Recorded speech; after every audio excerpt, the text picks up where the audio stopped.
Welcome back to Faces and Places across the United States. This week's guest is Joe in Vermont, talking to Sandra. Welcome back, Sandra.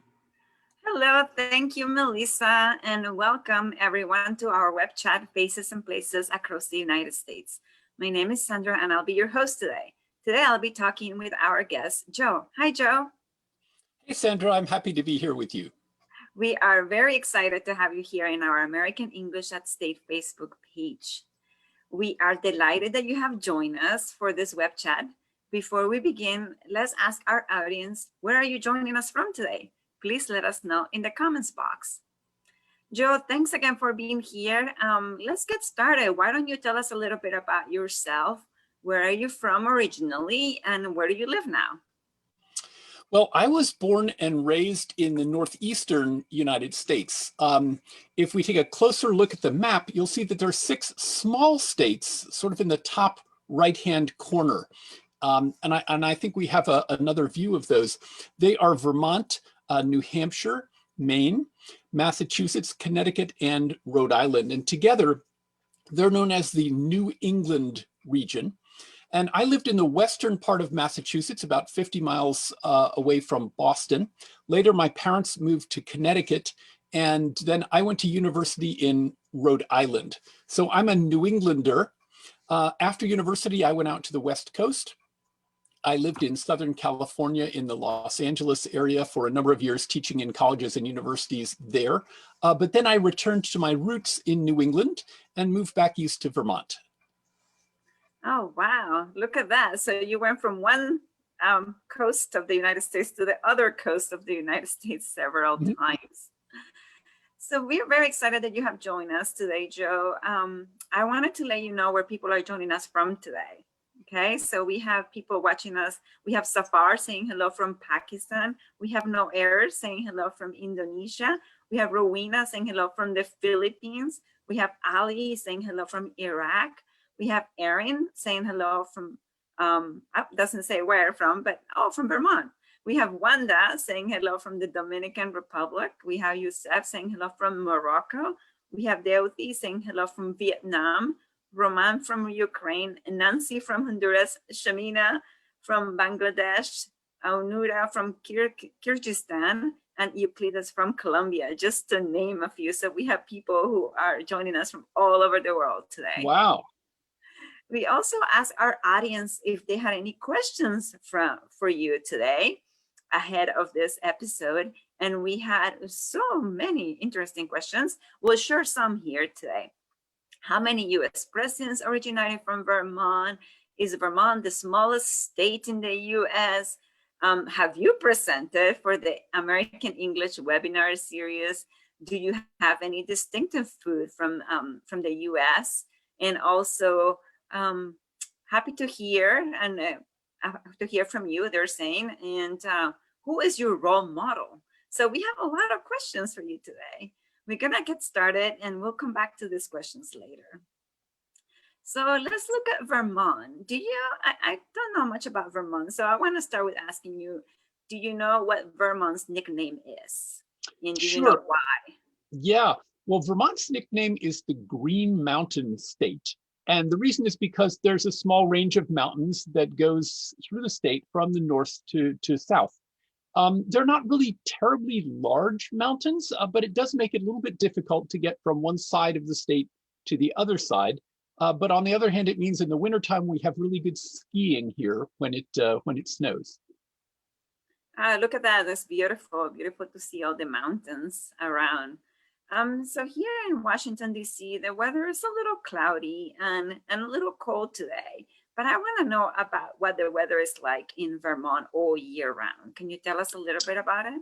Sure. Well, today it is a beautiful spring day. The temperature is about 15 degrees Celsius. But one of the big differences between living in Southern California and living in Vermont is that there are 4 very distinct seasons here in Vermont. Right now it's the spring, and the flowers are beginning to come out and the trees are beginning to have some leaves. They're a lovely light green color. In the summer, it gets to be quite warm here. It's really very hot. A lot of people come to visit in the summer or in the fall, because that's when the leaves on the trees change into very beautiful colors. And then in the winter, it can be quite cold with a lot of snow, but it's spring now.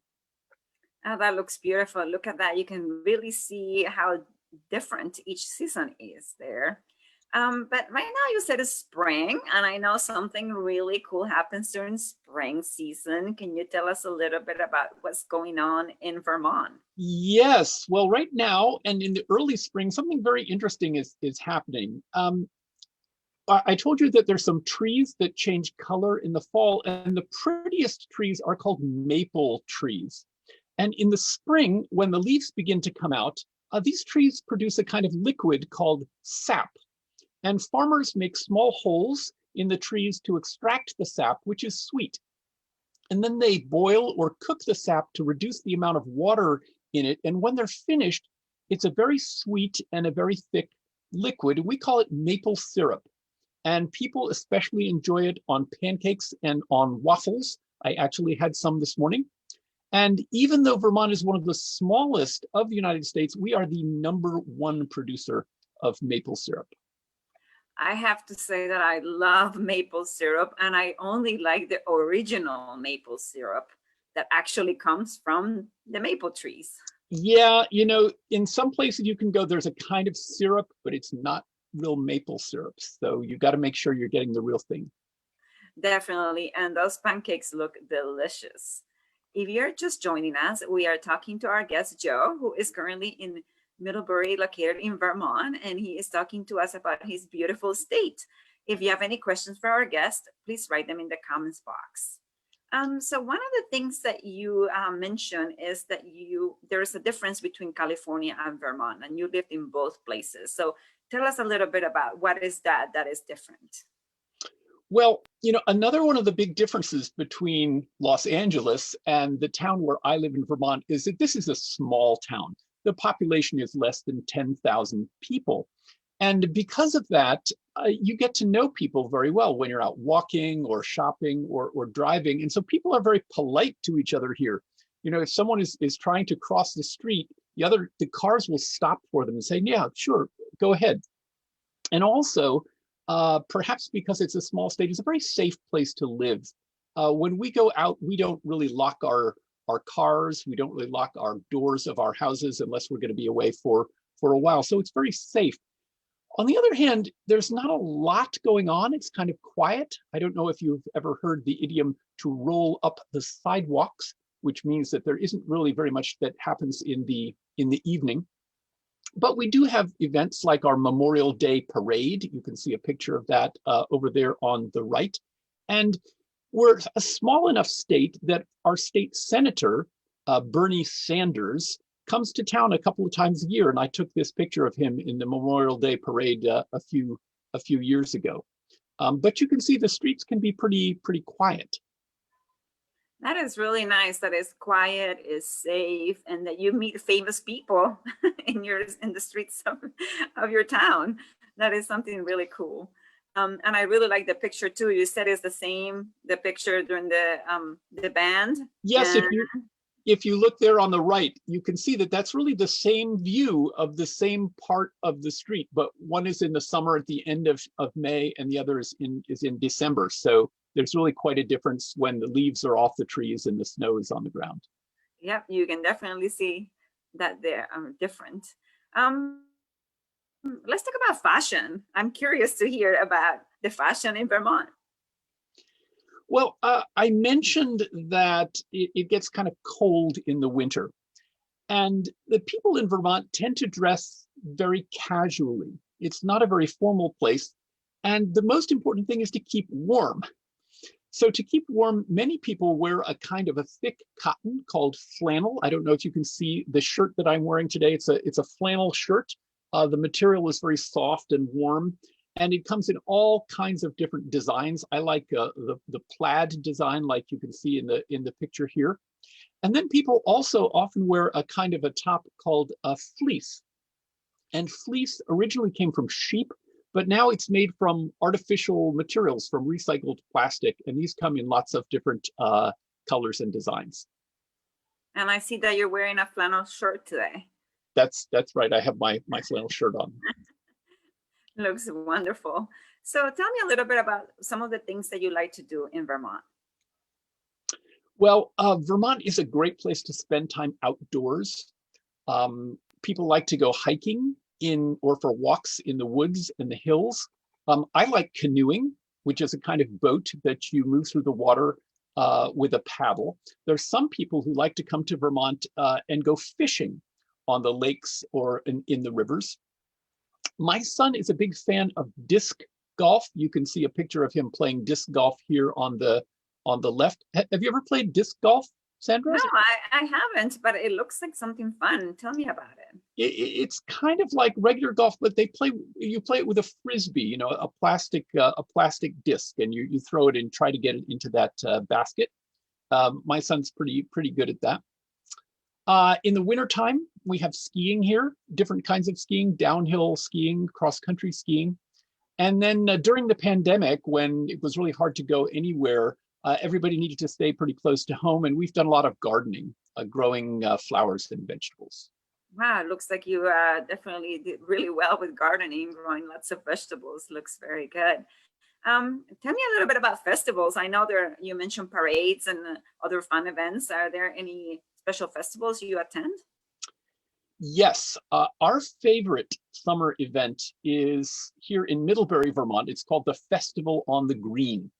And for 1 week each summer, our little town of Middlebury has events for children at noontime, things like puppet shows and little concerts. And then in the evening, we have concerts for grown-ups, usually folk music or sometimes rock music. And after dinner, people come and they bring their own chairs and blankets and they sit and they talk and they eat dessert and the children all run around. And the people who really want to listen to the music sit down close to it. I don't know if you can see it there under the tent in the distance. And then on the last night of the festival, they bring in the Vermont Jazz Ensemble and they block off Main Street. They literally make it so you can't drive on the street. You may recognize this street from those pictures before. And there's a street dance and people dance on the street. And as I understand, there is a part of this festival that has special meaning for you and you wanted to share with us. Tell us a little bit about it. Well, yes, when I first moved back to the East Coast from California, I didn't know very many people, but I was new in town. I went to the street dance and I asked a young lady to dance with me. And she said yes. And 3 years later, we were married on the day of the street dance, right in that church that you can see in the picture there. And so then we went and had a reception dinner and we came back and we had our traditional first dance right there on the street with the Vermont Jazz Ensemble in front of the whole town. And so now when the street dance happens every year, everybody always wishes us a happy anniversary. That is a great story. And it looks like some people on Facebook are loving that part too, that story of you having your first dance there. That is really nice. So my last question for you is regarding a special treat. And I think you have something very unique about this special treat in Vermont. Tell us a little bit about this treat. Well, earlier we mentioned maple syrup, and Vermont is very famous for maple syrup. We're also pretty famous for ice cream. And one of the more famous makers of ice cream in the United States is called Ben and Jerry's. They're based here in Vermont, and it's a very popular tourist attraction. People like to come and visit the factory where they make the ice cream. That looks delicious, and I absolutely love ice cream. So that is good to see right there. I'm gonna have to go and buy some. So we have a few questions for you. Let's see. Let's begin with this one. Is Vermont the smallest state in the United States? Is Vermont the smallest state in the United States? No, it's not. It's almost the smallest in terms of the number of people. There is only one state that has fewer people in Vermont. That's the state of Wyoming. But you remember at the beginning of when we were talking, I showed you that map of New England, those 6 small states. And 3 of those states are actually smaller physically in area than Vermont. So New Hampshire, Connecticut, and Rhode Island are all smaller than Vermont. The states of Delaware and New Jersey are also smaller than Vermont. So we're actually 45th out of 50. Wow, so we have a question, kind of, there are two different questions, but I'm gonna try to put them together. So is there a celebrity or famous person born there? Or how many US presidents have been from Vermont, do you know? Celebrity or famous people, Bernie Sanders is probably the most famous person right now. In terms of presidents, we have had 2 presidents from Vermont. The first was our 21st president, Chester A. Arthur. He was the president from 1881 to 1885. And then the 30th president was named Calvin Coolidge. He was president from 1923 to 1929. He's probably the better known of the 2. He was known for being very quiet. And his first name, Calvin, is sometimes shortened to Cal. He was often known as Silent Cal. And the interesting thing, Sandra, is that it was said that he was able to be silent in 5 different languages. Oh, wow. That's a good one. Okay, we have some questions about maple syrup. One, did you like maple syrup? I think you answered that. And the second one is from Iris, is asking, how do you choose real maple syrup? How do you know if it's real? Well, it should say real maple syrup on the bottle or on the label. There's some syrup that's made from corn syrup. Our maple syrup is often comes in a glass container rather than in a plastic container, or it would come in a plastic container, but it would not, you wouldn't be able to see through it. But look for genuine maple syrup. Maple syrup also comes in different qualities. It's sometimes graded, kind of A, B, something like that. And look for the place of origin as well. So look for the glass and look for the place of origin. One question from the American Corner Interest. They're asking, what is your favorite kind of ice cream? What flavor? Well, earlier I was talking about Ben and Jerry's ice cream, and Ben and Jerry's is famous for making ice cream with they put things in it. They put cookies in it or candy or something like that.